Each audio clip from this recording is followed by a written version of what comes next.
It started with a bar of chocolate. You didn't eat it? Sarah asked when I told her about it. No. I opened the parcel because it had my name on it, but it clearly isn't actually meant for me. Sarah sighed. If Amazon haven't emailed you saying you need to return it, then I don't get what the big deal is. It's not L-. It isn't from Amazon. The address is handwritten. So I'm not eating it. It'd be weird. The phone went silent for a moment. Okay, that does sound weird. You don't recognize the handwriting? Nope, secret admirer. Sarah suggested with a hint of mischief in her voice. I groaned. I don't want an admirer. I don't even want the chocolate, not when it's been sent by some mysterious stranger. Send it to me, I'll take it. No, that should have been the end of it, but I wouldn't be writing this if it was. When I received the second delivery, I recognized the handwriting instantly. Inside there was a voucher for 2 games of bowling. There was no note. Whilst the chocolate had been a flavor that I enjoyed, the bowling voucher was less personal, at least.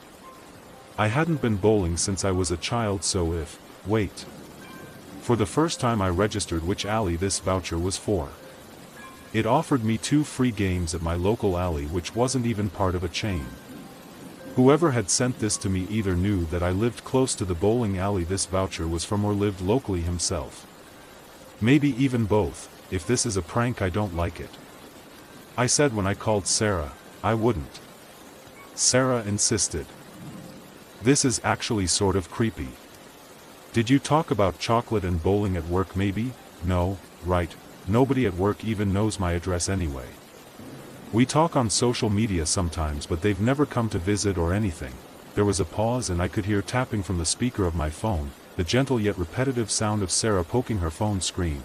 Are you seriously scrolling on your phone whilst we're having this conversation?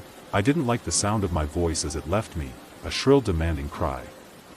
Still, I felt my concerns were serious enough that Sarah should be paying more attention than casually multitasking.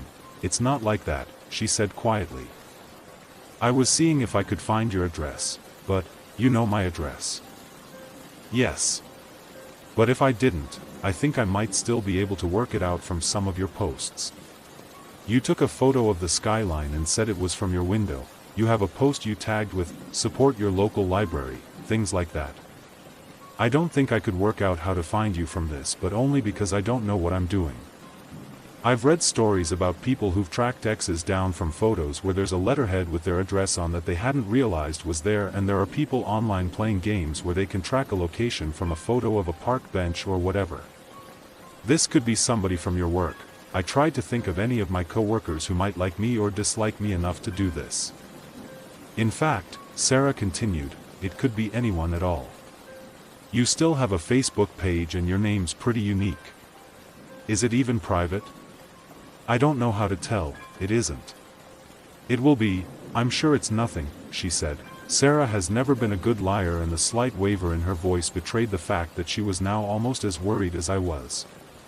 I ended the call and threw the voucher away. If I'd been unsure whether or not the gifts I'd been receiving were well-meaning or creepy, the next parcel more than made up for it. It was larger and heavier than anything that I'd received so far, and really I shouldn't have opened it, but I did. The cardboard box held a small cool box inside, like you might use if you wanted to bring some pasta salad with you on a summer's hike. I pulled off the lid with increasing dread and found myself looking at long, sandy blonde hair. I wasn't scared at first. The gentle curls sat there waiting for a reaction, and I felt nothing at all. In a trance-like state, I lifted the hair out of the box as if getting a closer look would make all of the pieces fall into place, and the hair came up as one connected mass. It was then that I noticed the pieces of scalp holding the hair together, and I screamed so loud and so long that my next-door neighbor forced the door open to reach me. "Are you hurt?" he asked in an authoritative yell. I couldn't answer and only succeeded in bringing my screams down to a gibbering, sobbing mess of chaos.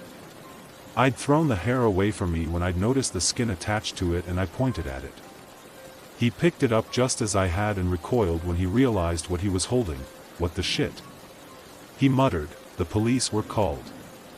I think that they were reasonably thorough, but I don't know what steps they're meant to take when someone gets a scalp delivered to their home. They took fingerprints and DNA from both me and the neighbor who'd stormed in to help me. He didn't look pleased with the interaction, but he complied. I was advised to stay somewhere else if possible and to get cameras. I broke the lock on your door when I came in, my neighbor admitted. Do you want me to install a new one? I shook my head. I'd never had to attach a lock to a door before, and my neighbor had given me no reason to distrust him, but whoever was sending these parcels was dangerous, and right now anybody could be a suspect. I'm sorry. I thought you were in trouble, he said. He did ask if I wanted him to stay with me, but I'd feel no safer with this stranger whose name was either Mick or Mike and occasionally played death metal loud enough that I could hear it through the walls than I would alone. He left and closed the useless door behind him. Staying where I was tonight seemed unwise. Ideally I'd stay with a friend, but Sarah was my closest friend and she lived a 2-hour flight from where I was. Even at that point I didn't want to reach out to my parents. I didn't want to upset them, partly for their sake but partly for my own. I'd been to years of therapy, but neither of them had really dealt with what had happened when I was younger, and instead developed an excessive fear that something truly terrible could befall on any one of us at any moment. They fed into each other's paranoia, and I was terrified that if I told them what was going on then they'd suck me in and I'd finally become so fragile and broken that I couldn't be fixed. I bought cameras and locks and spent the evening making my home as safe as it could be.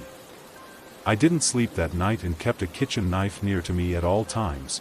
The next parcel was small. I wasn't supposed to open it, and if it had arrived sooner then I wouldn't have.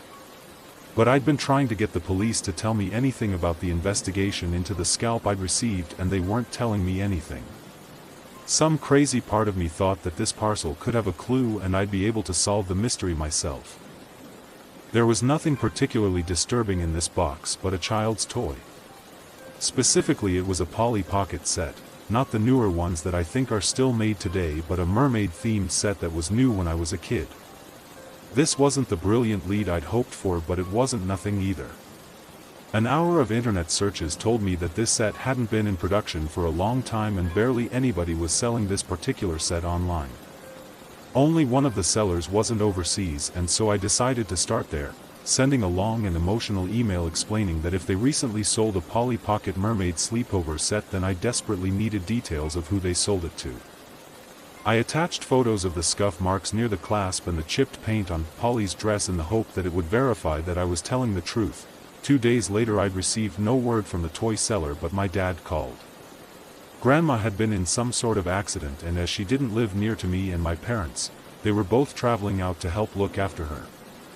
I knew that my mystery stalker was behind that too somehow, but I couldn't prove it, so I said nothing. Finally there was something close to good news. I received an email from the online toy seller telling me that she had sold the set in the pictures recently. I didn't recognize the name that she gave me, but she also gave me his email and his address. I had his actual address.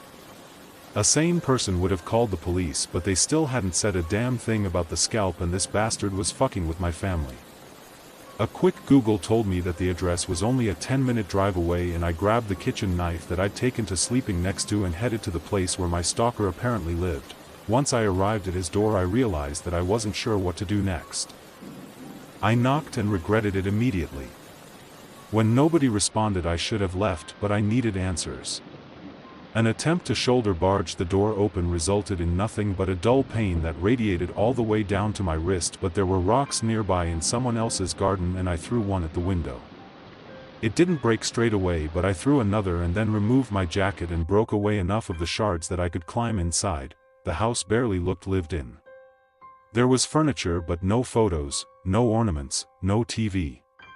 There was nothing beyond the bare essentials in various muted tones until I reached the study, and there on a cheap pine desk lay a diary. I didn't remember writing a diary before today, but as soon as I saw the bright aqua notebook adorned with its many stickers I knew it was mine from childhood. It was only a small book and yet was still barely 2/3 full, so perhaps I'd forgotten about writing in it because I hadn't kept a diary for very long. The only other thing on the desk was a red biro, and I flicked through the first few pages until I saw a phrase that'd been underlined in red and then checked off with a large, passionate swoosh. it was an entry in which I'd mentioned wanting a bar of the chocolate that my stalker had ended up sending to me. A few pages later there was more red ink, this time marking my displeasure at being too ill to go to another kid's party at the bowling alley.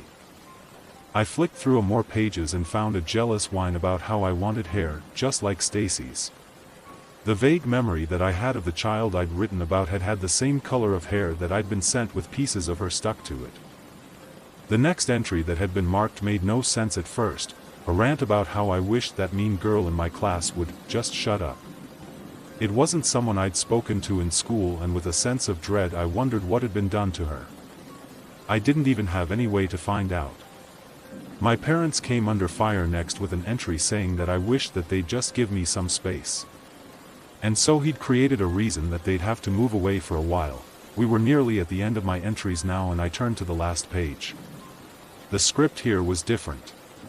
It was still my handwriting, but it was rougher and almost stabbed into the page. I remembered why I'd stopped keeping a diary. A noise outside startled me back into the present, and I left the house from the same window I entered. I've no doubt that someone saw me as I drove away, but it's the least of my issues now. I'm writing this from a cafe, too scared to go back home but too stupid to think of any other plan. Because it turns out that the day that I wrote the final entry of my diary was the day that James died. The last sentence I wrote says, "All I want is my brother back," and it's been checked off with one final red swoosh.